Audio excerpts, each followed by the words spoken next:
Dans le cadre de l'initiative Mission 300, la Côte d'Ivoire a été choisie en raison de son expertise, notamment dans les réformes du secteur de l'énergie.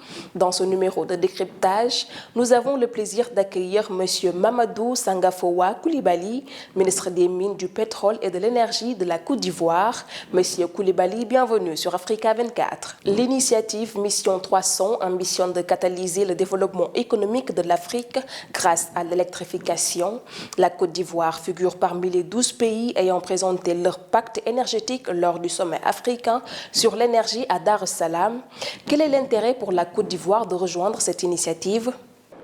Alors, je dois dire que cette initiative, pour nous, en tant qu'Ivoiriens, vient à point nommé. Parce que le président de la République de Côte d'Ivoire, son Excellence Alassane Ouattara, grâce à son leadership, notre pays a fait des progrès remarquables en matière d'électricité depuis ces 10 dernières années. Et cela a procédé d'abord d'un engagement, d'une volonté politique de sa part, ensuite d'une vision claire. En ce qui concerne la vision, le président de la République a indiqué il y a 10 ans qu'en 2025, toutes les localités de notre pays de plus de 500 habitants devraient être électrifiées. Aujourd'hui, nous sommes à 99% des localités électrifiées dans notre pays. Donc cet objectif est en passe d'être atteint.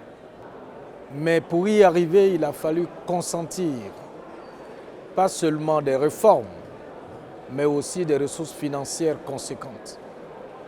Donc ce n'est pas moins de 3 000 milliards de francs CFA, ce qui correspond à peu près à 3 milliards de dollars.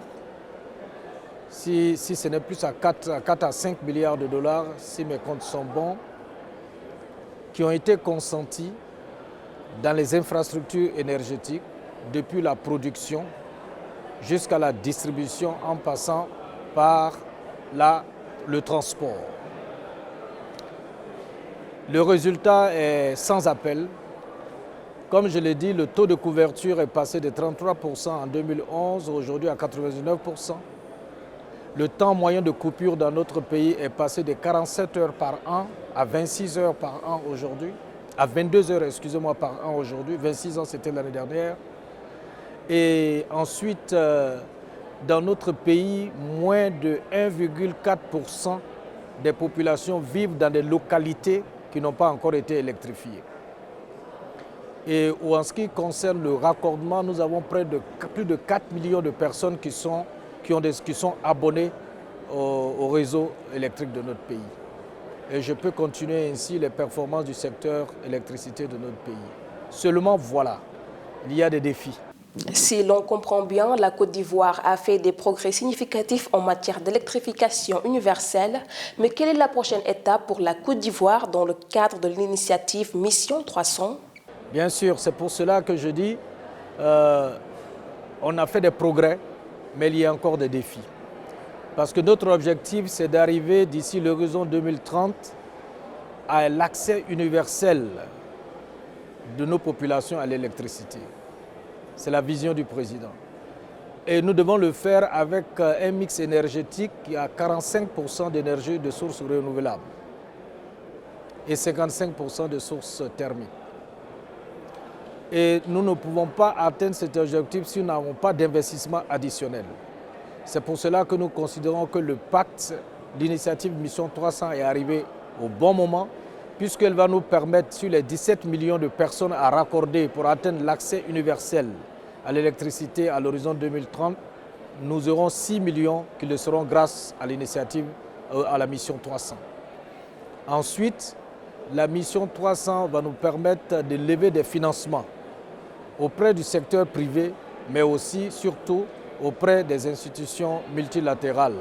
Nous avons besoin en tout de 6 milliards de dollars, dont 4 milliards du secteur public et 2 milliards du secteur privé. C'est le pacte national qui nous permettra d'atteindre cet objectif.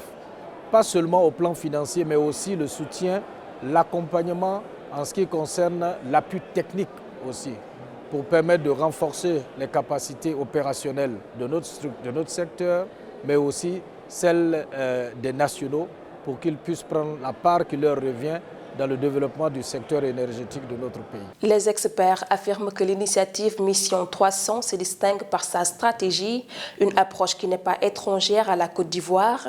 Quels enseignements les autres pays africains peuvent-ils tirer de l'expérience ivoirienne pour réussir la mise en œuvre des objectifs de l'initiative Mission 300? Nous nous réjouissons d'être parmi les pays pilotes.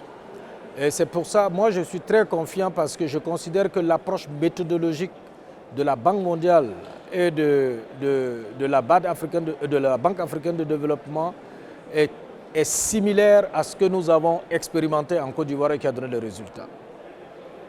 D'abord la volonté politique, ensuite des réformes pertinentes pour attirer le secteur privé et bien sûr des investissements dans les infrastructures, avec des objectifs définis et bien clairs.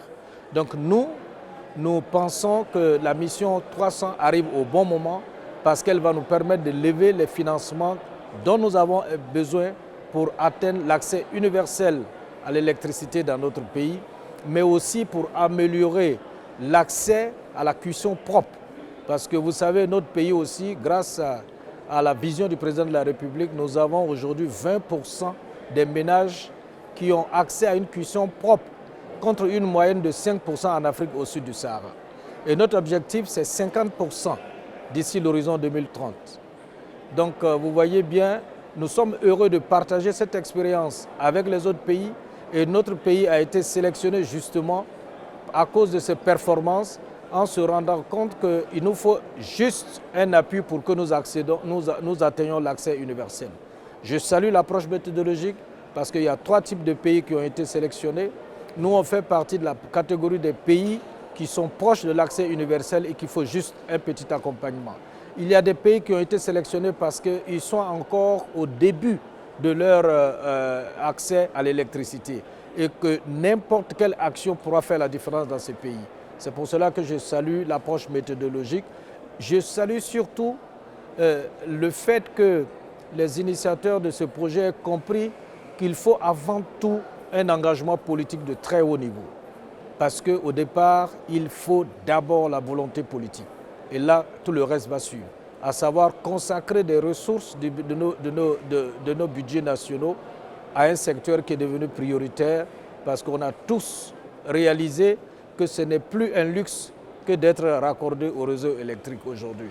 C'est devenu un droit humain comme l'est l'accès à l'eau, l'accès à la santé et l'accès à l'éducation. Monsieur Mamadou Sangafowa Coulibaly, merci d'avoir répondu aux questions d'Africa 24. Merci à vous de nous avoir suivis. Retrouvez ce programme en intégralité sur MyAfrica 24 et africa24tv.com.